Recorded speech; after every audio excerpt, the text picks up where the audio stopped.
an Unspoiled Network podcast. This is Spoil Me, covering Drachenfels Act 5. Chapters 1, 2, 3, 4, 5, 6, 7, 8, 9, 10, 11, 12, 13, 14, and 15.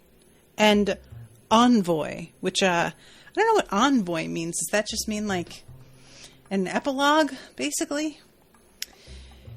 In these chapters, Drachenfels does manage to return, and I really wasn't sure whether to expect a happy ending or not. And it was still a bit of a surprise how it all went down. Welcome to Spoil Me.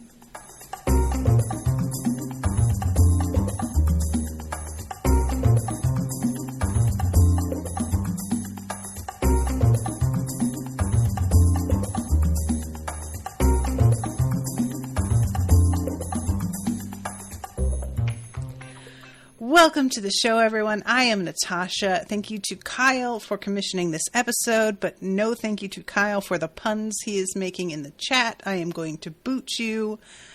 He just said Laszlo Lowenstein got an eyeful.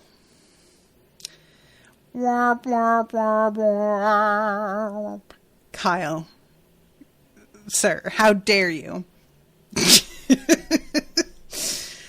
So, yeah, Kyle was saying in the chat before I got started that it's such a great horror book. And I've mentioned before that I haven't really read much horror that is like grisly the way this is. I've read a fair amount of horror that's psychological, but not a lot that's gory. And I tend to avoid it because it's like, it all depends. The way that this book has it is, it's disturbing, but in a abstract sort of way that, because it's so fantastical, does not feel quite as unnerving to me. There are certainly like times where it gets to me and I'm just, ugh, but it's less of it. That tends to usually be like a reaction of disgust rather than that visceral, disturbed feeling that can haunt me a little while afterward.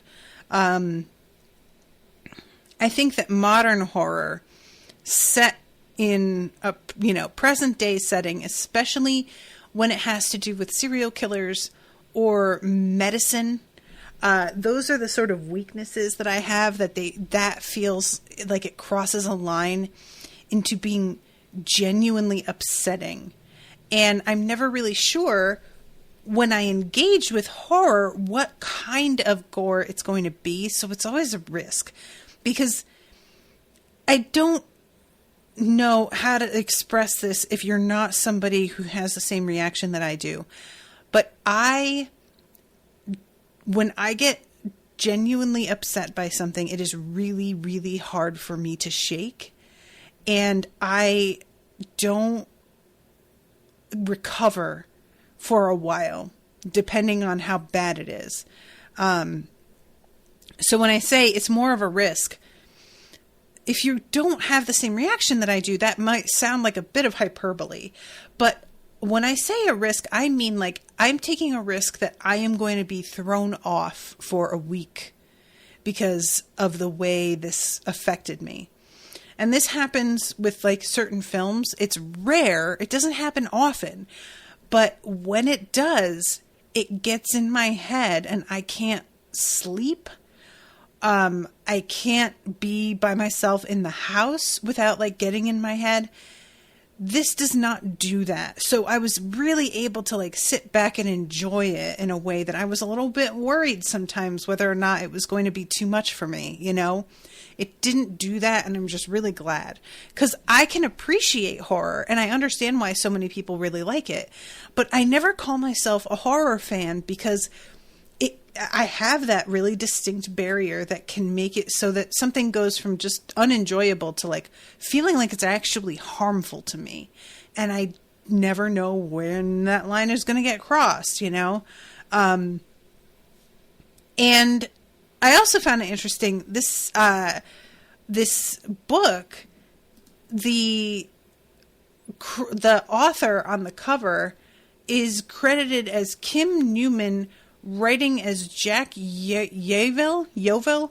And I think that Kyle mentioned already that Kim is a man's name also. So I thought for a minute before that it was a woman using the pen name of a man, but it's a man using a different pen name of a man. And this feels like this ending, I really was not sure whether or not we were going to get a happy ending or not. Like I said in the intro, it's a horror novel. And one of the tropes sometimes of horror is you make it seem like everything is solved and finished and happy. And then you leave a little door open, questioning, well, maybe he's not dead. Well, maybe somebody remains that can cause trouble. Or maybe it was all a dream, and, you know, like all of these things. And I was trying to mentally prepare myself for, like, what if Drachenfels just wins? I didn't think that that was, like, necessarily likely. But the lore for Warhammer, I was about to say the war for Lorehammer.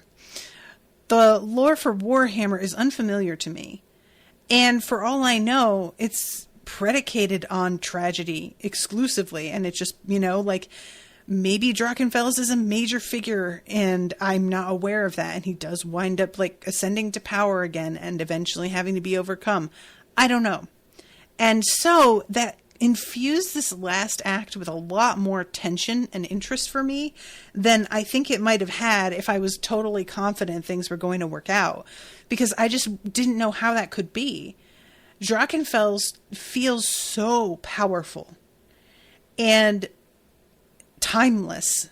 And as we wind up seeing, he genuinely was, like, around from the start of, like, humankind in this universe. He old. It's not like, oh, he's lived a couple hundred years. Millennia. This dude is just, he's doing what fucking, like, Voldemort wanted to be able to do. And I don't think that I comprehended just how incredibly intimidating the concept of that is until I was in his POV, seeing his memories, and all of a sudden that infused him with so much more, like, dread in my mind. So let's start with Act 5. An hour to curtain up. There was no feeling in the world like it. Each sensation was amplified 1,000-fold. The itches of his love bites, covered now by the high collar of his Prince Oswald costume, excited him. The air in the dressing rooms was electrically charged. He had sat in his chair, applying his makeup, calming himself, thinking himself into the role. 25 years ago, Prince Oswald had won his greatest victory in the great hall of Castle Drachenfels. Tonight the battle would be refought, but the triumph would be Detlef Sierks.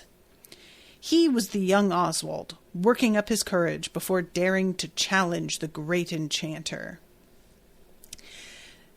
As somebody who has been on the stage and has worked backstage as well, there is some truth to this. And I really liked the way that this was written. There's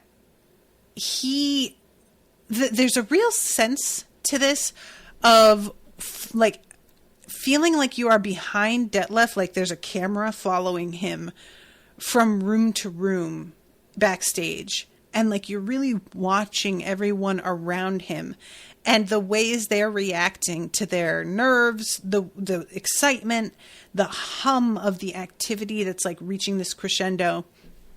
And this really hit for me. And I like a couple of different moments that are sort of throwaways. First, there is a moment where he thinks he sees a hunched shape in the corner. And it turns out that it's, like, a cape that somebody had just, like, carelessly flung. But it looks like Varbrugel's chair, like, sitting in this chair. And for you, my friend, Detlef vowed, not for the Emperor, not for Oswald, for you. Detlef tried to feel that Bruegel was present, but it was useless. There was nothing. I liked that. There's this, there, that happens, you know? I know that we always want there to be someone. And I just spent, you know, the One Piece episode I recorded right before this, enjoying a moment where it feels like there is a presence from beyond the grave of somebody that was very moving and meaningful. But these moments happen too, where you're trying for a connection of some kind and nothing seems to respond or care. And that just is life, you know? And it doesn't even bother him. He just kind of moves on because there's so much to do. And he had worried that Genevieve had sapped his energies too much. On the contrary, since her kisses, he had felt doubly alive, as if her strength were shared with him. He felt able to bear the weight of his role.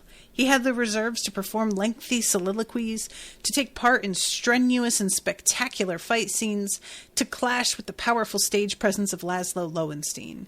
He could even overcome his distaste and make love to Lily Nissen. And this is when he hears somebody screaming, and he runs into this room, and Lily has received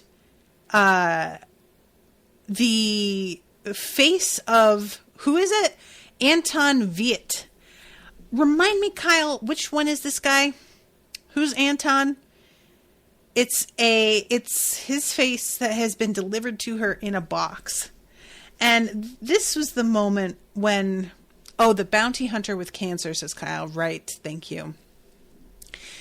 This was the moment where I was like, okay, somebody wants Lily to quit. What's going on? There's no reason to do this, right? Which means that they want Genevieve to play herself. And then I started to be like, oh, of course that just makes sense. He's gone after everybody else. Genevieve is the only one who isn't dead of the original crew, other than what's-his-face himself. And Oswald. Sorry, guys. I'm sorry if you can hear. I keep forgetting to turn off my my notifications, because now that I'm on Discord, it's just like a constant buzz. But I don't know why it didn't occur to me that she was going to be somebody that he would eventually have to come for if he came for everybody else. I think because of the fact that she's undead, I kind of expected her to just not really be relevant the same way. And it turns out she's not relevant the same way. That's part of the deal, is her being sort of immortal, longer lived. That's the thing that he wants her for. She's basically the last ingredient, binding everything together. But it just didn't occur to me until this point to like wonder how she was going to fit into everything. So of course Lily quits, and it's so funny because there's this moment where Detlef is like, I could just cancel the play. She quit. It's very clear she's not backing down. Maybe I should just cancel it. And then he's like, all right, you know what? No, we're just doing it. We're just doing it. It's starting an hour from now. And I was like, man, I want him to quit.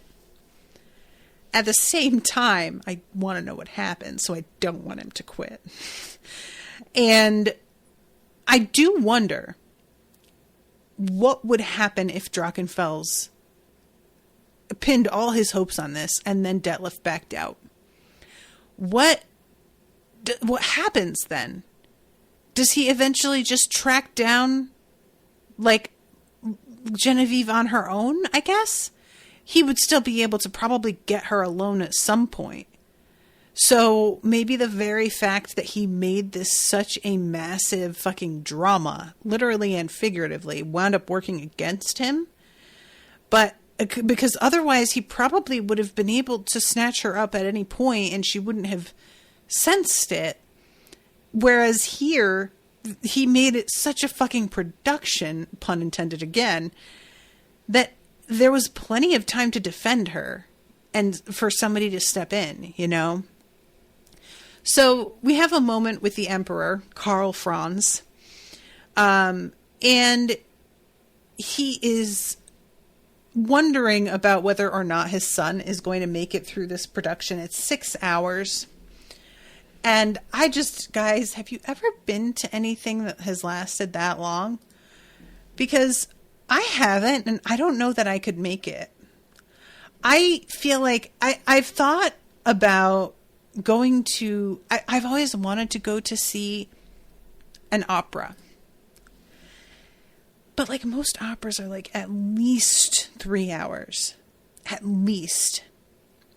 And I can't imagine being able to sustain my interest in, especially if it's in a foreign language, for that length of time.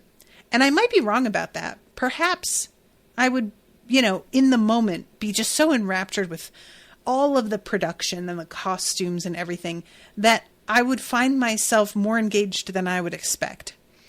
But I always think about it in terms of like when you watch an older movie, even older action movies, the pacing is just really different than it is modern day. The pacing in movies today, it's just boom, boom, boom. And there's like some intervals of rest and conversation, but it's just a lot more faster paced and they pack more story into a short time. And in older films, things are drawn out and to a point can feel like, why are we watching him make coffee? Like watching the entire process of him making coffee. And you're just waiting for them to get on with it. And I sort of feel like that's how I'd be with an opera. Kyle says, I saw a production of all of Sophocles' plays in one night in college. There was dinner in the middle and it was a rad time. Okay, that I could see for multiple reasons. One, I'm guessing that you're probably there with friends. Two, having dinner in the middle and then going back into it sounds like that was that part of the event? Because that sounds like it would be really cool having that sort of tied in. So yeah, I could see that. Okay. Part of my hesitation too is knowing, even if I did enjoy it, I don't think Owen would enjoy it as much as me. I think he would really have a hard time. And knowing that he was bored would bum me out. It would sap some of my enjoyment, Not to say that Owen would make it obvious that he was bored, because I think he would try to be a good sport, but he can't fake enthusiasm enough to fool me. I know him really well. So I think it would just bother me to be sitting next to somebody that I felt like didn't really, you know what I mean? So anyway, so this whole thing here, I had said when we were seeing Oswald at a couple of different times that I was suspicious of him, but I wasn't actually suspicious of him. My suspicion was that Oswald had been taken over somehow and that he was actually Drachenfels. What it turns out to be was a genuine surprise, because it just didn't occur to me. And spoilers, I'm not going through this in the order that it happens, but nevertheless, it never occurred to me that it was just going to be that Oswald was kind of a shitty dude who wound up being corrupted in a really normal sort of human way. I just didn't even consider that. Oswald is he has come across as such a hero. I bought into the hype and really believed that he had people's best interests at heart. It didn't enter my head that his sort of campaign to take down Drachenfels was based a lot more in his own desire for glory rather than a desire for justice, And part of that could be that I started this book ages ago now. It's been a while. So I don't remember what language was used to describe him during the initial assault on Drachenfels. Maybe it was made more obvious than I'm remembering, that he was perhaps not to be trusted entirely, But all I recall personally is him being sort of headstrong and interested in plunging ahead in a way that felt like everyone else was more cautious than him. And that I didn't put down necessarily to ego so much as just to youth and recklessness in a way that was like appropriate to somebody who comes from a lot of privilege, who knows that like they're going to wind up inheriting power at some point. It all felt like it was just part of the kind of youthful folly, really, is the word I want. That one could just sort of hand wave and be like, well, you know, young guys be like that. And the fact that it turns out that he's kind of mean. And when I say mean, I don't mean it in the modern way that when we say like, oh, you're like picking on somebody. I mean that he thinks about things in terms of what he can get.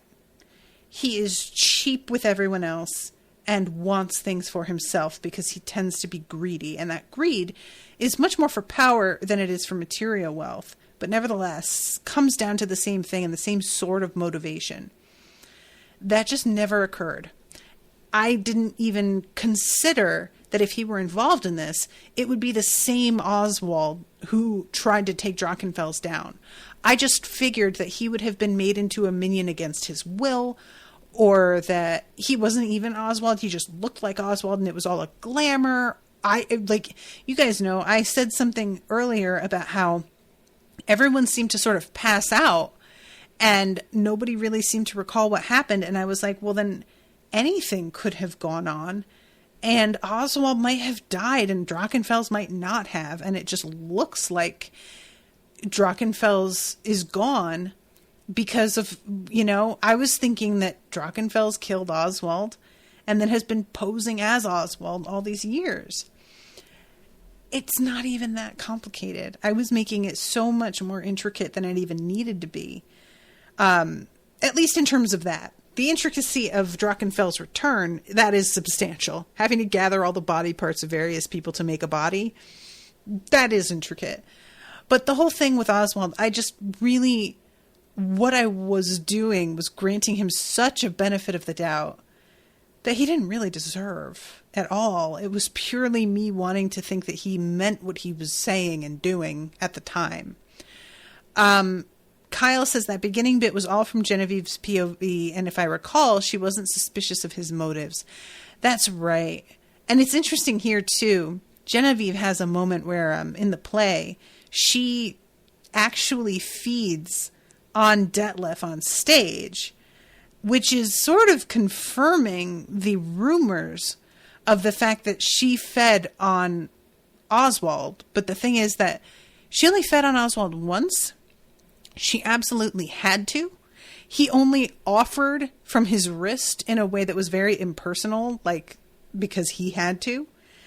And she could tell he begrudged it. He was a little bit repelled by her, and it bothered her. And having this bit in the play, I was wondering, like, is this gonna piss him off that they're like kind of acting like this did happen? It would be one thing if the author of the play wrote this in when he doesn't know any better and there's nobody to confirm or deny. But Genevieve is literally on stage going along with it as if it happened. And I was like, is he going to be offended by this? Like, how is that going to work? It turns out that because he's so distracted by everything that, like, he's got this, there's way bigger fish to fry here. He just doesn't even think about it or care, it doesn't seem like. But I was waiting for his reaction, and it never came, and I thought it was kind of weird. As it turns out, he had other things that he was thinking about at the time, and that makes sense. And I love this moment. A strange thought came to Karl Franz. If anything were to happen tonight, if a keg of lighted gunpowder were hurled in the audience, for instance, then a country would fall. The Empress could never reign in his stead, and all the other logical successors were here. Like every man to occupy his position since the time of Sigmar, 2.5 millennia ago, Karl Franz was conscious of the precariousness of his seat. Without him, without these men, the empire would be a writhing collection of warring cities and provinces within 3 months. Oh, really, Emperor? You just thought of that? I am disgusted. That's part of the responsibility of being a ruler, is to make sure that you don't wind up in that kind of situation where everybody who could possibly take your place is in one location. Like, come on, man. What are you doing? It bothered me so much that he was just like, oh, wow, that would be a bummer, huh? And then he just keeps on fucking watching the play like it's no big deal. Just completely, like, dude.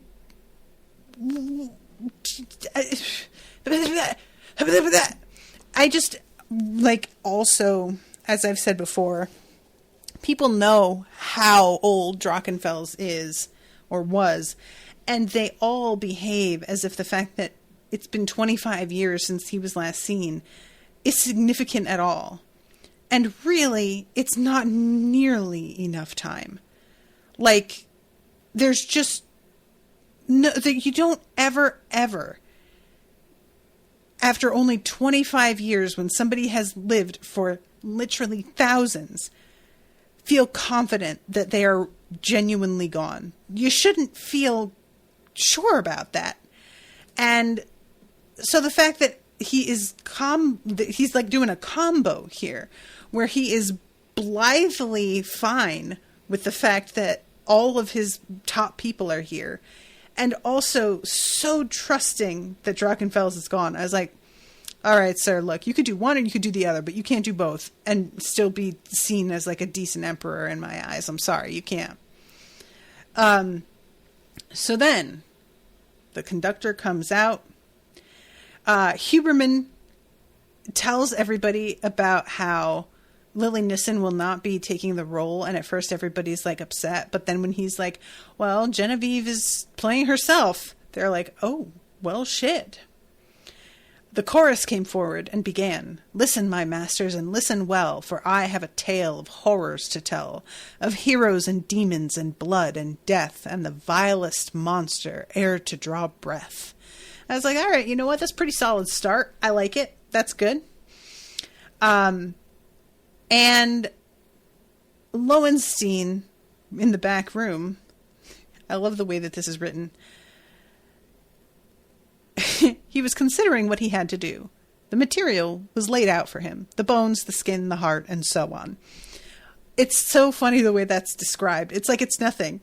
Just, well, you know, the materials. It's like they're talking about assembling a cabinet or something, like for a YouTube video. Well, you know, and so on.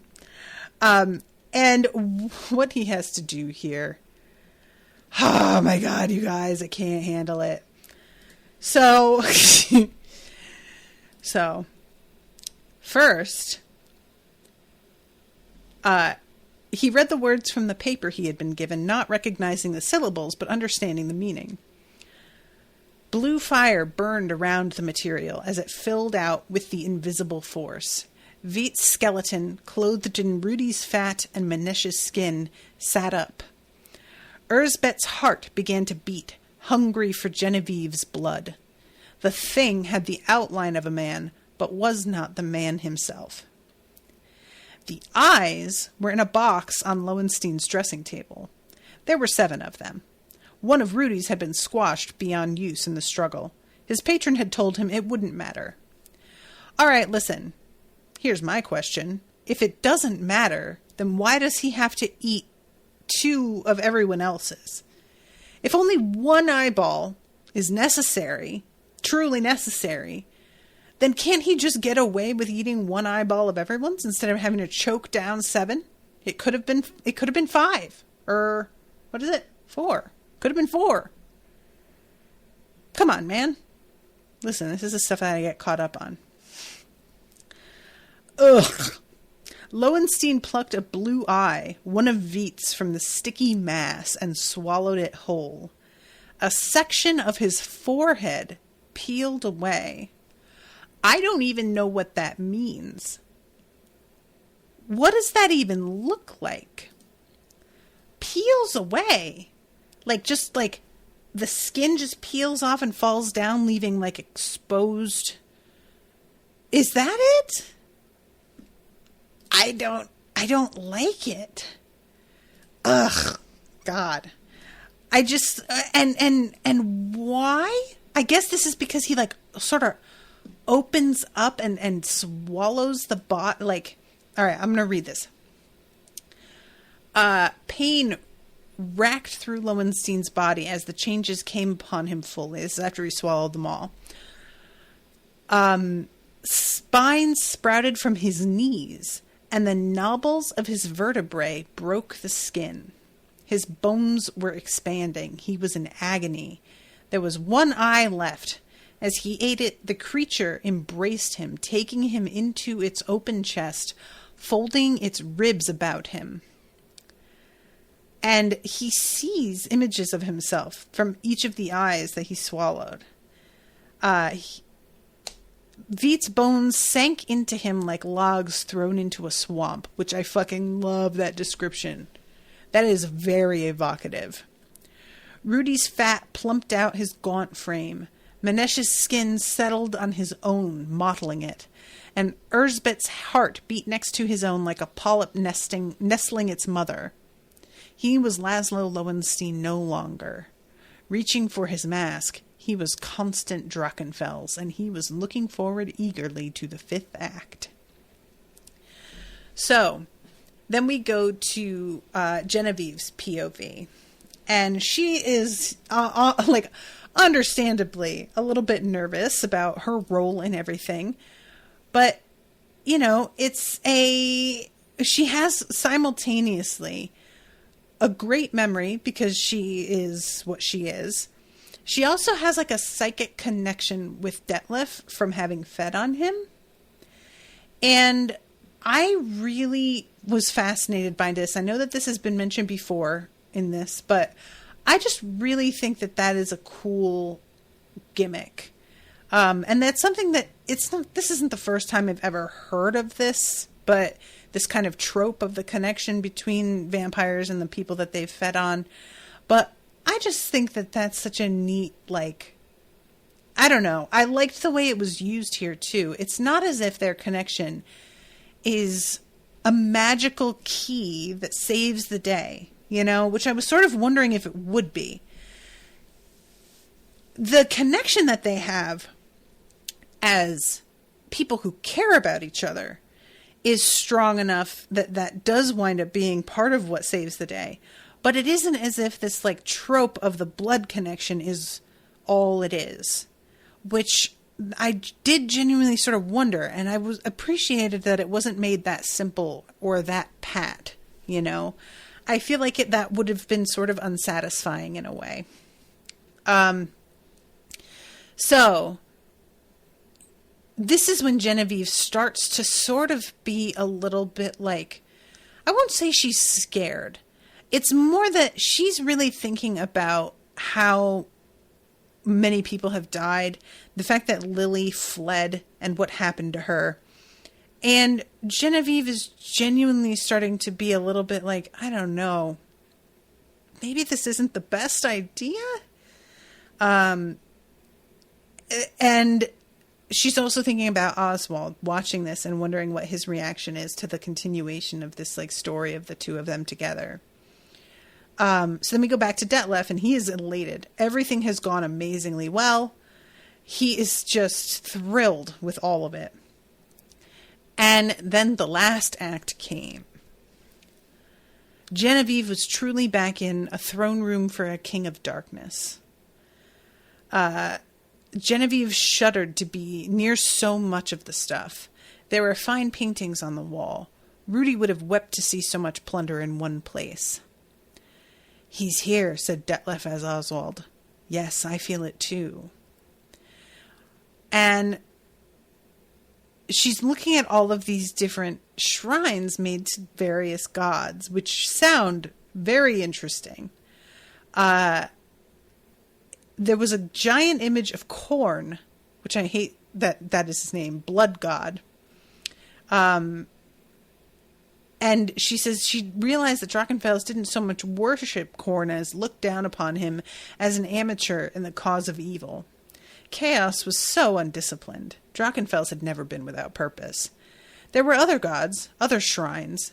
Cain, Lord of Murder, was honored in a modest ossuary, and Nurgle, master of pestilence and decay, was celebrated by an odoriferous pile of mangled remains. From this stared the head of Sir Jehan, its eyes pecked out. Detlef as Oswald started to see his tutor so abused, and a laugh resounded through the throne room, a laugh carried and amplified by Huberman's orchestra. And this is the moment where Genevieve is like, oh, wait, that's the same laugh. That isn't like an amazing impersonation. That's the same laugh. He loomed up enormous from his chair. He had been there all the time, but Detlef had cunningly placed him so his appearance would be an unforgettable shock. There were screams from the audience. So this is when the dude who's playing Manesh comes rushing forward, and he has a trick arm to make it look as if his arm was ripped off. And he gets tossed to the side with his arm ripped off. And then Detlef is like, wait, that's the wrong arm. And also the guy's like screaming way more than he ever did in rehearsal. And there's a lot more blood than there was in rehearsal. Detlef is very quickly like, this is not it. This isn't right. Not Detlef, Drachenfels sends some spirits over Genevieve that sort of drag her down in a weird way. She couldn't breathe. She could barely move her limbs. She was cold, her teeth chattering. She was tired as she shouldn't be until dawn. She felt bathed in stinging sunlight, wrapped in bands of silver, smothered in a sea of garlic. Somewhere the hawthorn was being sharpened for her heart. Her mind fogged. She tasted dust in her throat. So then we go to the audience, and the Emperor is realizing shit is not right. And he starts to try and get up. And there is a knife at his throat, and Oswald is here. And this is when I started to be like, okay, so I was right. Something is up with Oswald. But I still wasn't getting it. I still didn't really understand. I was so sure that, like, Oswald was somehow possessed still. I love that poor Leopold tries to save his dad, and Oswald just smacks him in the head and sends him like reeling so that this dude misses the whole thing. He later on is like, I didn't see the end of the play. And all of these people are trying to like focus. There's one guy has a pistol, I think, and they're all trying to like get at Oswald, but he has the fucking Emperor at knife point and is just like, y'all are going to sit down and you are going to finish watching this fucking thing. So they do. So then we go back to Laszlo's POV. He could barely remember his life as Laszlo Lowenstein. Since eating the eyes, so many other memories crowded his mind. Thousands of years of experience, of learning, of sensation, throbbed like wounds inside his skull. In the times of the River of Ice, before the Toad Men came up from the stars, he was battering a smaller creature with a sharp rock, tearing at the still warm flesh. With each remembered fall of the icy flint, his mind convulsed, drowning in blood. Finally, something small and insignificant was squashed into dirt. His stubby, stiff fingers plucked the eyes from the dead thing, and he ate well through the winter. He felt alive again, and filled his lungs with air flavored gorgeously by the fear that filled the great hall. Laszlo Lowenstein was dead. So I was a little bit confused by this, and I'm sure it's up for interpretation. Is he seeing the memory of, like, Drachenfels' first kill? Or is he experiencing the spirit of Drachenfels killing his spirit within the body that he used to occupy? Or is it both? In a way, because that I interpreted it at first as a memory, and then the way that it ends with like Laszlo Lowenstein was dead, I was like, oh wait, is he being like pummeled to death, kind of like pummeled into submission inside of his own body to make space? And the way that it says something small and insignificant was squashed into dirt. That felt like he was being squashed into dirt, if you know what I mean. But anyway, so Kyle says yes. Oh, that makes sense too. Yeah, maybe it is just meant to kind of be either or both, And then there's this bit that I had to go back because I don't think this is made clear due to the formatting. It says Drachenfels looked from Oswald on the stage, quivering with fear, and Drachenfels remembered, ellipses, the harpy squawked in her cage. I did not understand until a little bit further on that we were in a memory. This should be italicized, or there should be a page break. Something should be here to indicate that we're going into a memory. All it says is Drachenfels remembered, ellipses, and then it seems like his reminiscing is interrupted by the squawking of a harpy.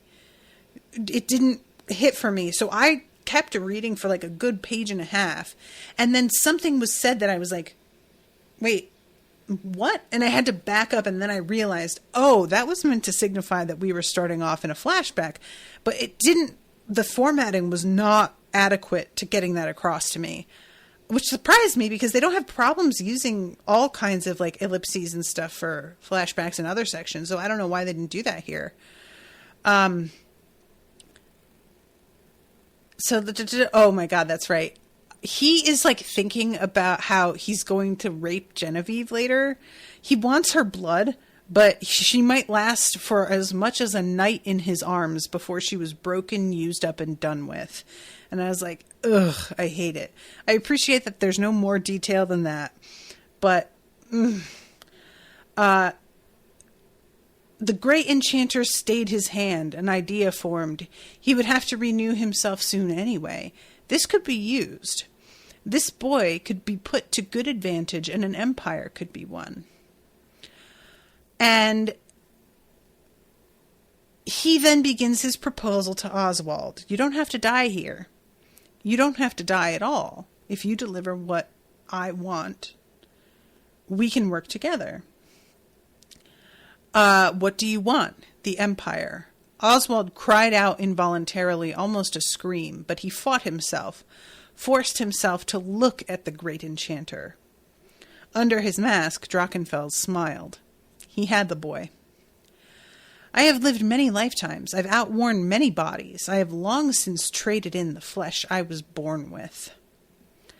And we get a look at him being abandoned by people.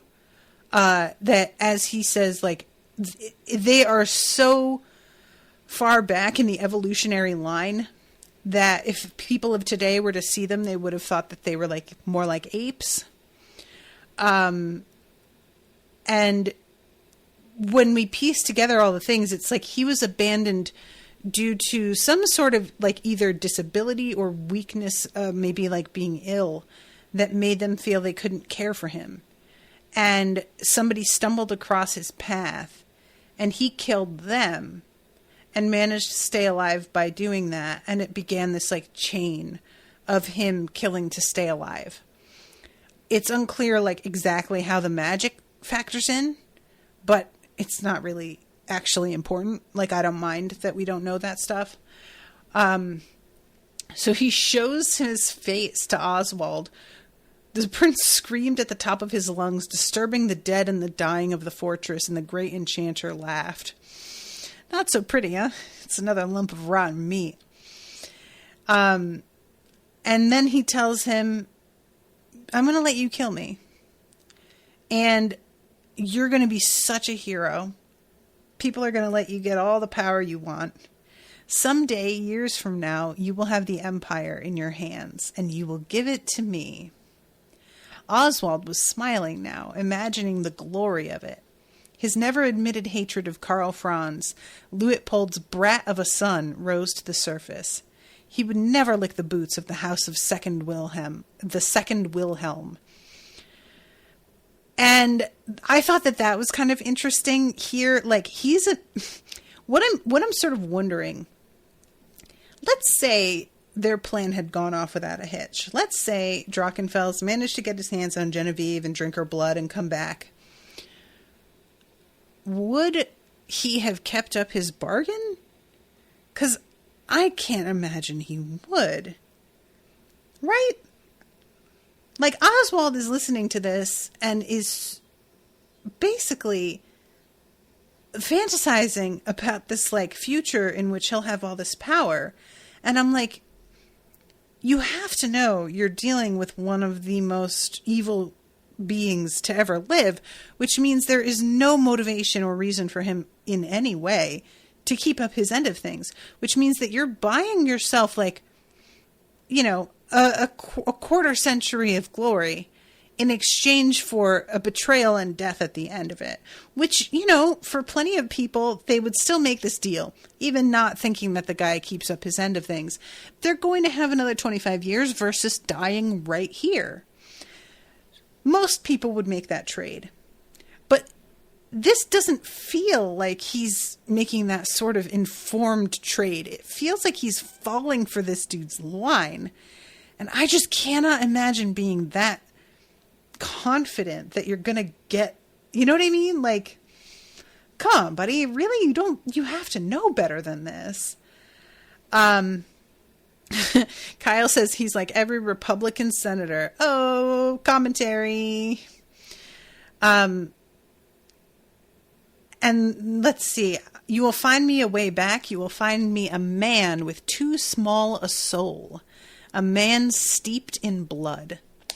Which, I really want to know how he found Laszlo. You will be his patron, and I shall enter him.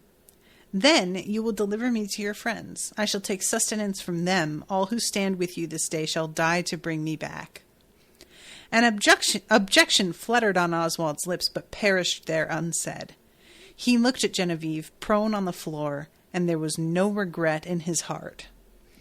And I really enjoy this detail also, the fact that Drachenfels can sense his emotional responses to things, you know?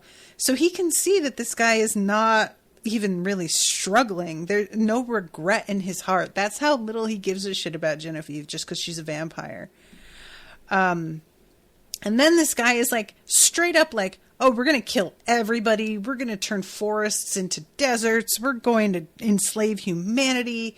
We shall make whorehouses of temples, mausoleums of cities, boneyards of continents. And I'm just like, why does this appeal to you? The light was burning inside Oswald now. The light of ambition, of bloodlust, of greed. He would have been this without the enchantment, Drachenfels knew. This was Oswald von Koningswald as he was always intended to be, which is depressing AF. Honestly. I don't understand the appeal. We're going to destroy and enslave everybody and raze every city to the ground. Why does that sound good to people? Can't relate. Guess I'm built different. I don't know. So, he tastes Oswald's blood. They make a pact. He rips the room up, then hands over the weapon to Oswald in order to get himself killed. Which, what a flex. And then we go back to the present. And Detlef is looking and is just like, something's wrong, oh my god. And Drachenfels heads towards Genevieve. And Detlef puts himself between Drachenfels and Genevieve like a fucking hero, which he has never thought himself to be, but guess what, buddy? And Drachenfels is in the midst of basically like crushing an entire side of his body. And then Genevieve goes into a frenzy, the killing frenzy, which sounds bonkers.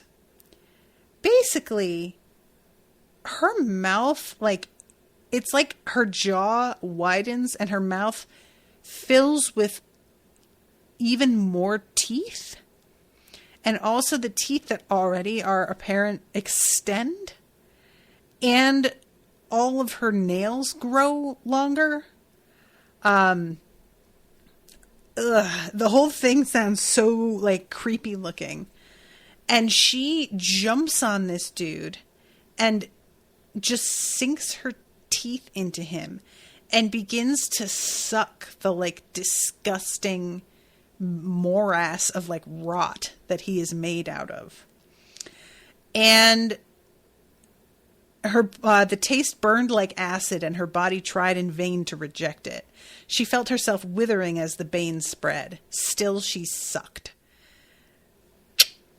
The scream began as Lowenstein's last gasp, then grew in sound and fury. Her eardrums coursed with pain. Her skeleton shook inside her body. She felt mighty blows on her ribs. The scream was like a hurricane blasting all in its path. A stale trickle flowed into her mouth. It was more disgusting than the dry flesh. So at this point, she manages to like rip a whole chunk out of his body, and she turns and starts to throw up. And I really thought that what was going to happen here was going to be that she had like poisoned herself by trying to suck on his blood, so that when he tried to feed on her, she was going to be tainted and he wouldn't be able to use her blood anymore. But no.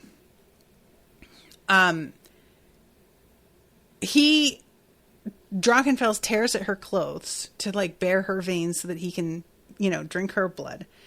Detlef wakes up.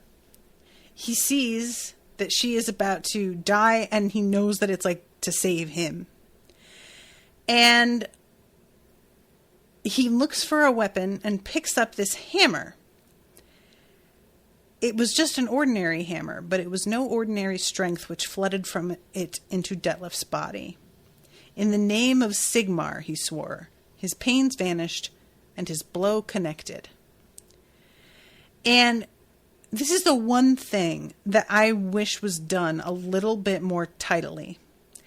Because I don't feel like the lore of Sigmar was set up well enough for this to feel organic.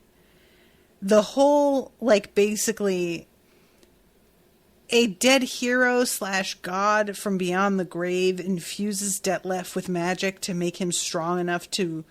That doesn't feel like anything to me. I don't have any connection with Sigmar. I don't get what his deal is.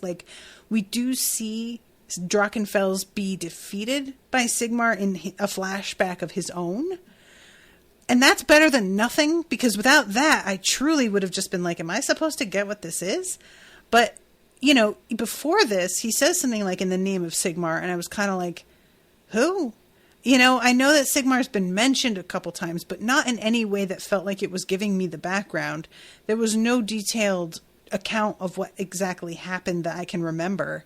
And that might just be having this spaced out the way that it has been. Perhaps there was and I've forgotten it. But the past few sections have been fairly close together.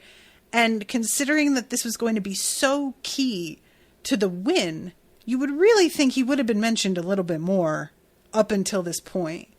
So if the only mention of him was in the first 2 acts out of 5, I feel like that's a weird choice on the author's part to just not bring it up again when we're getting so close to the finale where it's going to wind up being the killing blow, So this is when we have the flashback. We go back to Drachenfels' POV. Deep inside constant Drachenfels, Laszlo Lowenstein floundered in death. And Erzbet, Rudy, Manesh, and Anton Veit and the others, the many thousand others. And I should mention, I think I forgot to say, that there's a point at which Drachenfels opens a window in the air, and Genevieve sees her father being tormented, evidently for eternity kind of thing. So I guess that all of these people are supposed to be sort of trapped within Drachenfels' consciousness in a way, which I'm assuming if he's dead means that they're freed now. that's not like a pocket dimension that's totally separate from him. It seems like it's very connected to who he is and the fact that he's still alive. And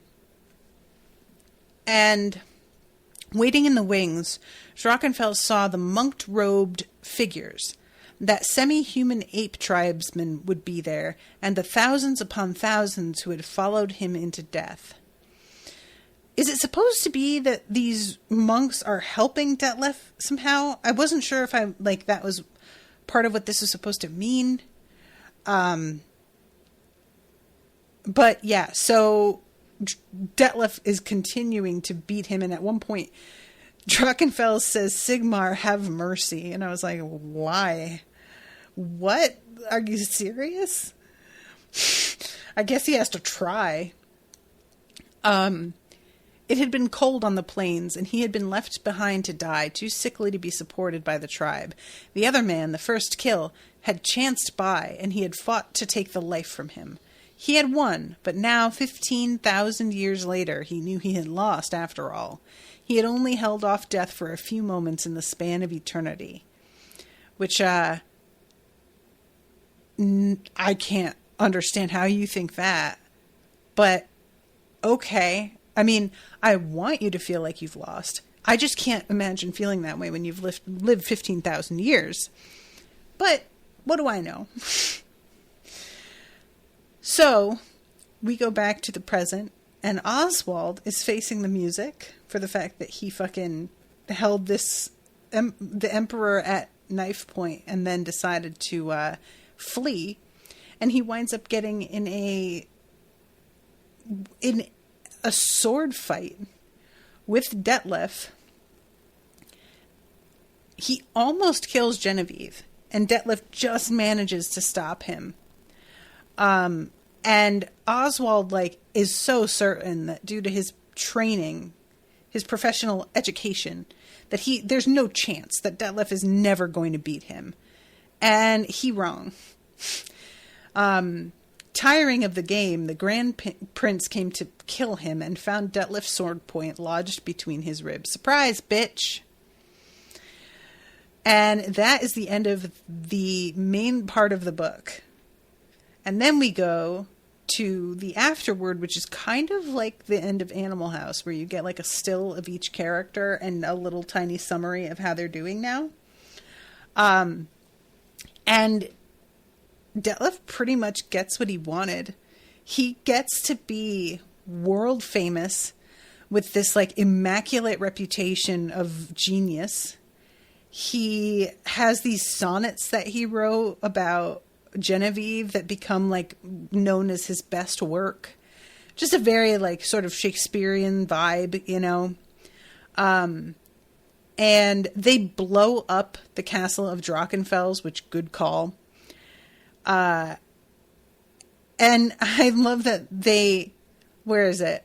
The remains of Drachenfels he cut apart and threw into the valley for the wolves. The wolves died, but few were sorry of that. Poor wolves. And there's all kinds of talk, politically about what winds up happening, which I'm mostly going to skip because, honestly, nobody cares. It's fine for the actual story, but in my recap, that has not been a focus, and I will not make it a focus now. I did find it interesting. Henrik Crawley was arrested and charged with murder, the guy who killed Varg and tortured him. Despite Detlef's deposition, he was acquitted on the grounds that Varg had more or less killed himself and was probably a dangerous mutant anyway. However, without a salary from the House of von Koningswald, the former steward ran up a huge legal bill he was unable to settle and spent the rest of his life as an inmate in Munson Keep. His dearest ambition to become a trustee was never fulfilled. And as much as I shouldn't be cheering on legal fees sinking somebody into a debtor's prison, I can't help but be pleased. So that's great, and I'm happy about it. Lily Nissen was briefly married to a successful pit fighter. And there's a talk of several more marriages and affairs and yada, yada, yada. And it ends with She retired completely from public life and drove to despair a succession of collaborators engaged to help her with her never-to-be-completed memoirs, which is such a great ending for her. I love that so much. I don't remember who Zaradat is. His, ending bit is so good, though.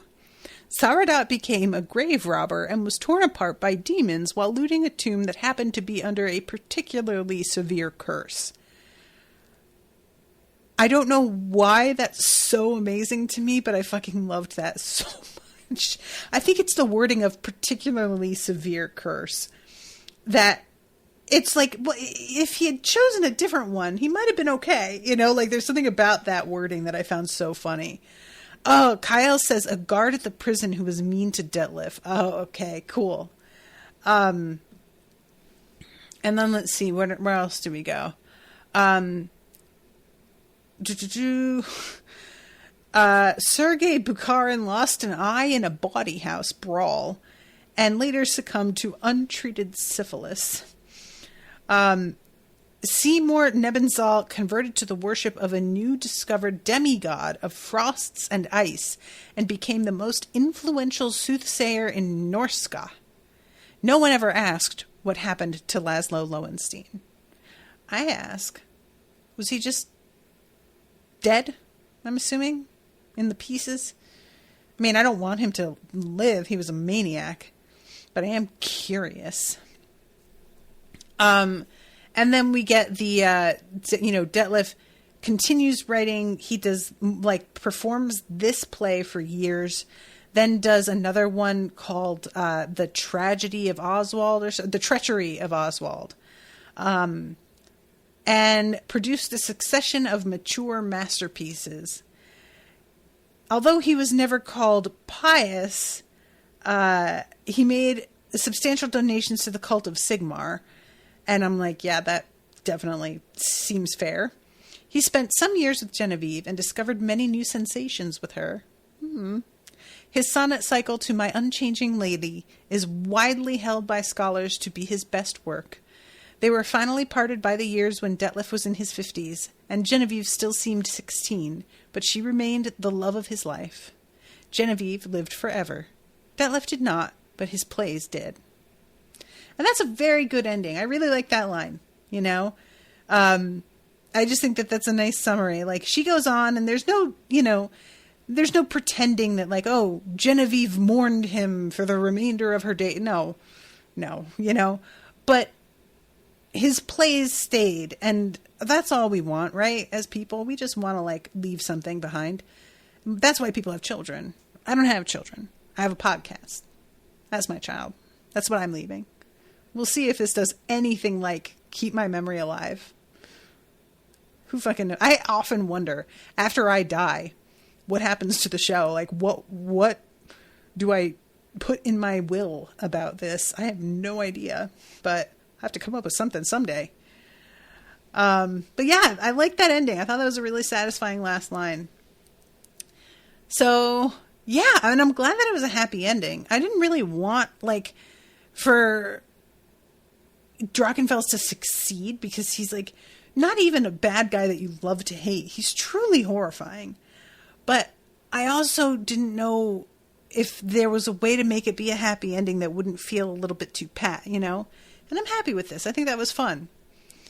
So, all right, well, that's it then. Thank you again to Kyle for commissioning this and sticking with it. I know it was an unexpected thing to have to wait so much for the third Dandelion book, but I think it was a nice filler. And I appreciate you coming back and finishing it off, because I know that you hadn't even really intended for me to ever get to finish. But I'm glad that we did.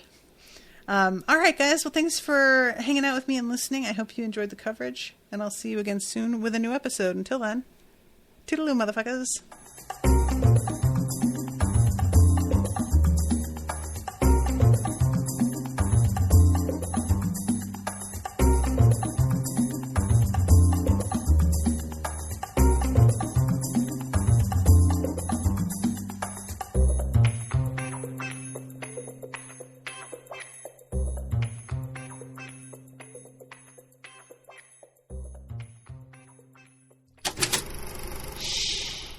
was an Unspoiled Network podcast.